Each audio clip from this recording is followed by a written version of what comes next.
You know that feeling, don't you?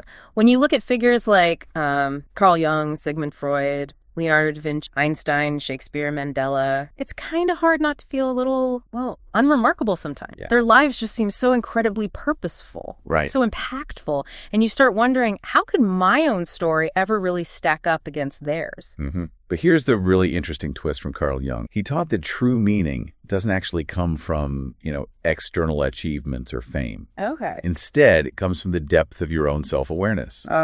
And how honestly you live in line with who you really are, your true nature. Right, so it's more internal. That's it.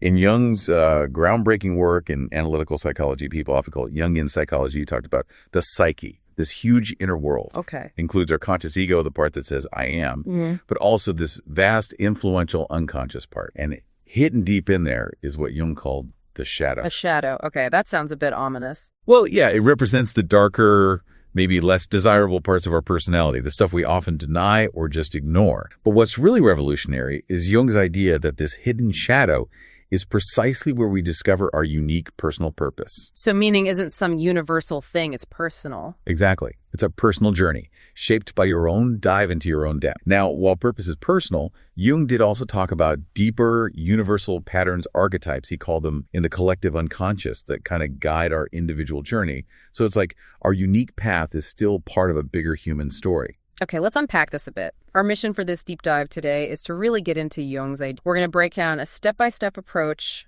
based on his work to help you face that inner dark shadow and hopefully uncover the deeper purpose hidden inside. So let's jump into step, make peace with your dark art of shadow. Jung had this quote, "Your vision will become clear only when you can look into your own heart. Who look outside dream, who look inside." Oh, That's powerful. it really is. It suggests your purpose is uniquely yours, right? Shaped by who you are, what truly matters to you. But, and this is key, before you can find it, you absolutely have to. And that's where most people think, oh, I know myself. We think we've got a clear picture of our strengths, flaws, what we want. Yeah, we feel ready to just jump into finding the big mission. Exactly. But according to Jung, real self-knowledge needs way more than just a quick look. It requires something deeper. He called it self-realization. Self-realization. Yeah. See, each of us is this mix of conscious and unconscious stuff. We know some thoughts and feelings, sure, but there's this whole hidden side too, the shadow. And that's where we bury the parts we don't want to deal with, like old grudges, maybe anger we haven't expressed, envy, laziness, even secret passions or dreams we've kind of pushed aside. Wow. So this idea that our darkest parts, the stuff we hide, is actually where purpose lies, that's pretty radical for a lot. How does Jung suggest we even start finding these hidden bits? It sounds like looking for something you've deliberately tried not to. It is tricky, yeah. Because the shadow is so deep in the unconscious, we rarely see it clearly at first. What we do see, or rather what we show the world, is what Jung called the persona. The mask. The mask, exactly. The face we put on to get approval to fit in. Think about it. Most of us switch masks without even noticing. You've got your professional you at work. Right. The casual you with friends, the family you at home. So to really get who you are, you have to first realize you're wearing that mask and then consciously turn towards your shadow, that shadow, gently exploring that hidden side. That makes a lot of sense. So if someone listening wants to actually start doing this shadow work, where do they begin? Is it like therapy or something you can do yourself? It can start very simply, just by reflecting on your everyday reaction. Take some time, maybe journal or just sit quietly and ask yourself things like, why did I react like? Was I being authentic or was I kind of performing? What was my gut feeling before I react? How would I feel if I was the other person? So becoming like an investigator of your own mind? Exactly, an investigator of your own mind. Just noticing those moments when you don't feel quite yourself. That sounds really freeing, actually, bringing that stuff into the light. But I imagine for a lot of us, that first step of facing something labeled dark feel, scary. Is there a risk of getting over or feeling worse before you? That's a really valid point. It can be uncomfortable. And often, the shadow doesn't just show up in our private thoughts. It shows up through what Jung called projection. Projection, like judging others. Yeah, exactly. Those really strong judgments you have about other people. The traits you really dislike in someone else. They might actually be traits you're secretly repressing in yourself. Oh. For instance, people who get super worked up about selfishness might be denying their own selfish impulses. Yeah. Or if you're constantly irritated by impatient people. Well, maybe I'm the impatient one. Like when I'm stuck in traffic yelling about everyone else. Oh, boy. That hits a bit close to home. Precisely. That's the kind of self-realization Jung was aiming for. So whenever you feel that sudden irritation, that harsh judgment boiling up, just pause. Ask yourself, does this reflect something I don't accept in myself? Do I ever act like this? Even a little bit. Making that a daily habit, that questioning, starts bringing those unconscious patterns into your conscious awareness. And that's so crucial, isn't it? Because shadow work isn't like a one-and-done task. Tick off a list. Not at all. As you grow and change, your shadow shifts too, reveals new layers. So by making this self-exploration a regular practice, you keep moving closer to a life that feels more meaningful, more harmonious. Okay, so once we've started peeling back, maybe made a bit of peace with those hidden parts, to be honest, are really challenged up. You said Jung believed just seeing the shadow isn't enough. Right. It's about bringing those parts into the fold, integrating your whole being. That brings us to step 2. Work on yourself, integrating your whole being. Jung put it very bluntly. I don't want to be a good man. I want to be a whole. Whole, not just good. Okay. So this raises a big question. What do you actually do with these uncomfortable truths once you find them? A lot of people think burying the darker parts, pretending they don't exist, is the way to go. Yeah, we admire people who seem to never get angry or who push past laziness. We think that makes them kind or productive. But Jung's view was really clear on that. Repressing your shadow just makes it stronger. Those hidden traits don't vanish. They fester, they grow in the dark, and they just wait for a weak moment to burst out. Right, like the person who insists they never get angry, but then one day they just snap with this terrifying rage. Exactly that. Or the workaholic who denies any laziness until burnout completely sidelines them. Yeah, okay. Jung's point is, ignoring a part of yourself actually gives it power of, but, and this is the hopeful part, once you bring your shadow into the light, you gain choice. Choice? How so? Instead of fearing these traits, you can learn how to use them constructively. Let's take anger again. If it's uncontrolled, yeah, it can wreck relationship. But what if someone crosses your boundary? Then anger can actually help you stand up for yourself. It becomes like a healthy shield, right? A force for protecting what you value.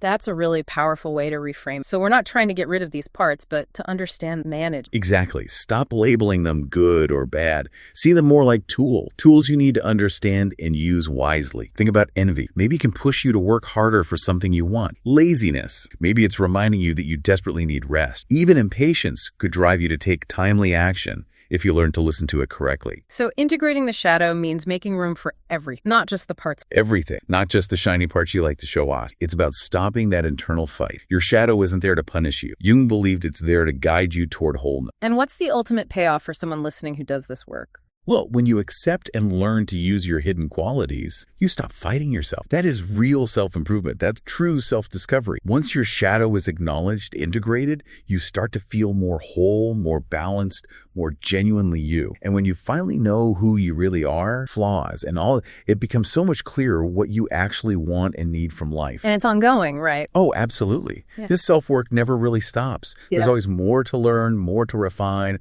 more ways to grow. But every bit of effort you put into understanding and integrating yourself adds depth and meaning to your life. Okay, so we've got self-awareness, we're working on integration. Now we hit step 3. Take action, living your purpose. Jung famously said, you are what you do, not what you say you will do. Mm-hmm. From a Jungian angle, this authentic action is like the ultimate form of self-realization, isn't it? It's how the integrated shadow and the conscious ego actually show up in the world. Yeah, it's not just about doing things, it's about being who you've discovered yourself to be. Moving beyond that persona mask into lived truth. It's not enough to just say, these are my values.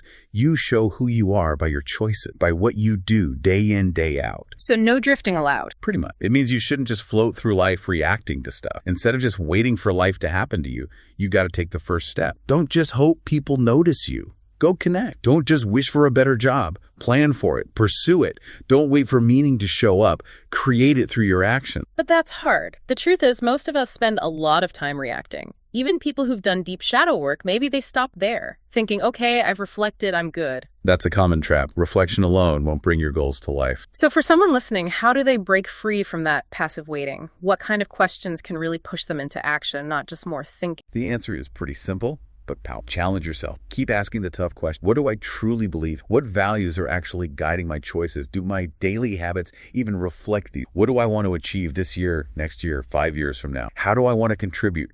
What do I expect from others? And what can they realistically expect? And don't... Right. Write them down. Meditate on them. Let them become blueprints for how you live. They're not just for reflection, they're guides for action. Okay, let's make it concrete. Yeah. Say you dream of being a published author. Lots of people, but dreaming doesn't finish. What does active... Someone truly committed. They write even when they don't feel inspired. They learn from others. They ask for advice when they're stuck. They actually finish drafts, discipline, and they reach out to agents, to publishers. They don't wait to be discovered. That's living act. And it's tapping into maybe those integrated parts of ambition, or maybe even a bit of healthy. Exactly. Letting those parts fuel the consistent effort. And remember, meaning isn't always tied to a career. For some, it's a bigger personal mission. Maybe you want to guide younger generations. Right. You could be a parent, a teacher, a coach. Or start a nonprofit, influence policy. There are countless ways. But it's up to you to choose how you want to make that vision real and what concrete steps you need to take starting today, tomorrow, next year. Because just reacting, it might keep you going, but it doesn't really satisfy that deeper need for purpose. Not usually. Real meaning demands that you move, that you build, change, act, even when it feels uncomfortable. It's the living proof of your integrated. Which naturally brings us to step 4. Embrace fear, your inner compass. Jung said, where your fear is, there is your task. A powerful. For so many of us, when we hesitate, when we drift, it's not really laziness, is it? Or lack of motivation. More often the real called fear. Absolutely. Taking real action always involves risk.